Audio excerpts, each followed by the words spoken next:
So Udi, you were flying along, and then coronavirus comes along. You did 30 million in the year leading into coronavirus, and your biggest line of products was luggage. So Yes. obviously it must have been frightening and terrifying. And you're an experienced business guy now, but for a mere mortal, that would have just did them in. How did you deal with that? Like, how did you pivot? What was going on? Talk us through what was happening at that time earlier this year, and let's start the conversation there. Yeah, I mean, essentially, we lost 90% of our business overnight, which, obviously was frightening and scary, and it was a terrible situation, not only for us, but obviously for people involved in our business, suppliers, customers, staffing, everybody. But what we decided to do was really to focus on the solution rather than the problem, and to take massive action. So one of the things, you've always talked about with all of your guests is in terms of mindset. So in terms of my mindset, I've been in business for 30 years, and this is pretty much the third dip I've seen.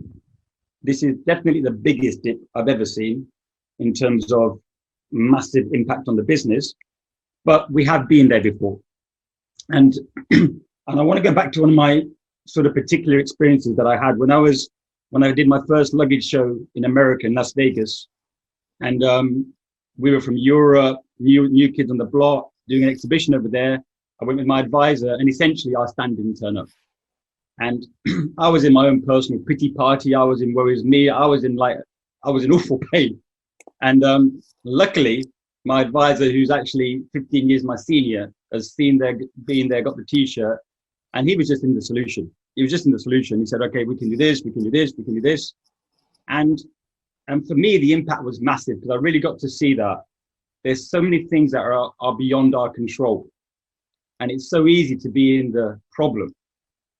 But as soon as you can switch your mindset to, okay, this is what it is, what can I do now? The solutions start to appear.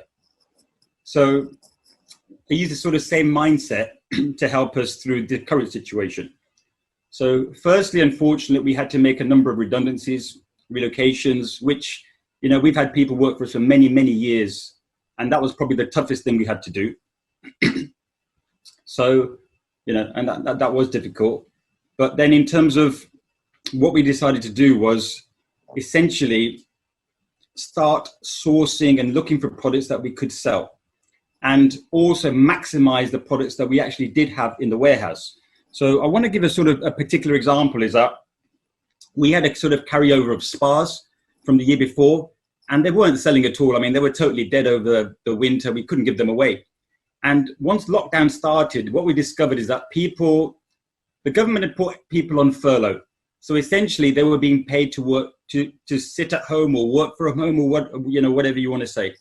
And the weather was good. People were out in the gardens taking advantage of it, and spas became a real sort of hot product. And we had a limited amount, but we still had a decent amount. We never buy small.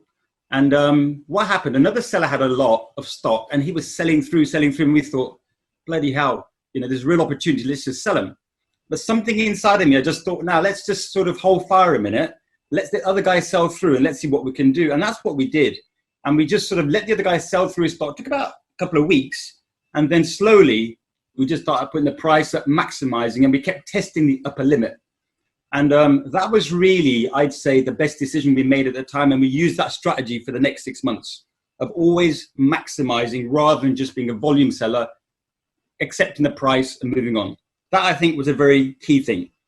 Let's talk about these are inflatable spas, right, that you're talking about. Yes. And just to give us a bit of perspective, when you say you're testing price elasticity, what are the ranges? Like, what would have you normally sold it for, and what were you selling it for in this environment where you let the competitor sell out and then you went in? So usually would have sold it probably $299. Yep.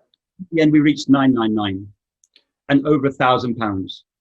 Whoa, like triple the price. Yeah. That's amazing. It was amazing. It was absolutely amazing, because, and it wasn't just us. What happened is that $299, and we didn't go up like 10 or 20 pounds. We go initially we're $299, $309, $319.